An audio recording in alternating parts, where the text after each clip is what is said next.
All right, so we've talked about budget. Budget's a big thing. If somebody's on a tight budget, we've talked about, you can spend $20, $30, $40, $50,000 on creating a great sort of party. But if somebody really is on a tight budget, how do they do it? What should they do?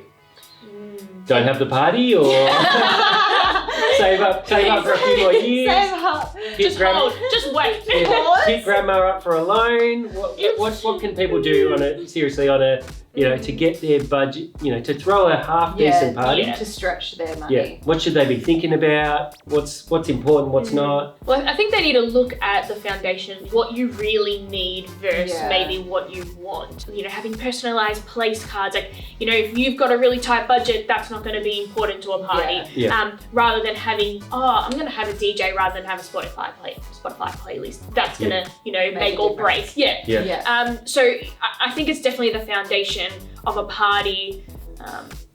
So thinking of the outcome. Definitely thinking of the outcome. And what you want to achieve as well, kind of running with that. Because if you are having just a small get together that you might not necessarily want to dance all night, then maybe spending money on a DJ is not as important as spending money on the food. That's right. Or seating.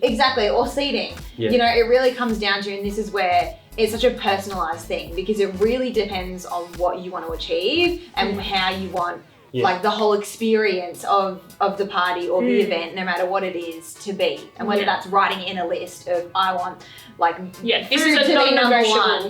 What your non-negotiables are, and then go down from there, and it'll be in different order for every single person. I know that when I was getting married, my husband now, his one non-negotiable was spirits on the tab for the reception, and I could not budge on that. And that was fine. That was his one thing. He had to have spirits, because he knew that if he had spirits, it was obviously a great party. It was going to be a good party for everyone. Everyone's unconscious. And he's had for majority of his parties, he's always had spirits. He's like, that's just my one thing. You can have all your flowers you want, but spirits. And it made it. Because not to say beer or wine's bad. Because there's nothing wrong with that. But we could afford it, so Another example, and this is a prime one for a client that we did for a wedding years and years ago, and she hired a large mansion type venue. It was like an Airbnb type style thing down in the Mornington Peninsula.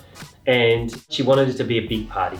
She wanted lots of dancing. She wanted it fun. Obviously, she still wanted it classy because it was a wedding and it was a really nice venue. Obviously, she's on a budget. And she talked about, there was a swimming pool there that looked really nice. Obviously, nobody's going swimming at the wedding, or not planned anyway. And so she talked about having this floral arrangement in the pool. At the time, when she came into our warehouse and showroom, we had the light up dance floor set up, and she saw this light up dance floor. And she's like, oh, that's fun. That's, it's going to be a talking point. It's going to be something a bit different. Now, not everyone wants a light up dance floor at their wedding, but she wanted a fun, exciting, she wanted to encourage people to dance. And so the light up dance floor was the same cost as those flowers. And so then we discussed, I said to her, so when people come to your wedding, they're going to see those flowers and go, they look nice. But is that going to be memorable in 5 or 10 years' time? Or everybody on that dance floor, and everyone had such a great time, and the energy was high, and everyone was partying, and it was great. They were drinking all the spirits because the husband wanted spirits. That for the same at the same time was the same price. So the dance floor was $2,000. That was $2,000. And so she went with the dance floor, and she was glad she did, because it create more of a memory. The flowers would have just blended into the whole event, and it would have looked nice. And if you've got a big budget, do it. And that's what I say to the clients. If you've got a big budget, 110% go for it. Because they do make a difference. That's over the whole experience. But if you don't, that's when you need to prioritize, what is really going to be the flower? The flowers they would have looked at for maybe 5 minutes. Oh, that's so pretty. Maybe taking a photo in front of it. But probably the photo would have just disappeared into their camera roll. But everyone on the dance floor would have been talking about it for days on. The bride will remember the energy and the atmosphere that dance floor created, and obviously the music will be a big part of that. So it gets back to, when we talk about, if you're on a really tight budget, you have a party at home and you've just got a few party pies and sausage rolls, but you still want it to be a really high energy party, well then, to me, if I was doing that and I was on a tight budget, the music, so not having a Spotify playlist, but having a proper DJ who you know is going to play good party music and get people involved, and getting the lighting right. Not just having your in-house lights on and going, why is nobody dancing? and we do surveys in our business, we ask people what's the most important to you. Food comes up all the time.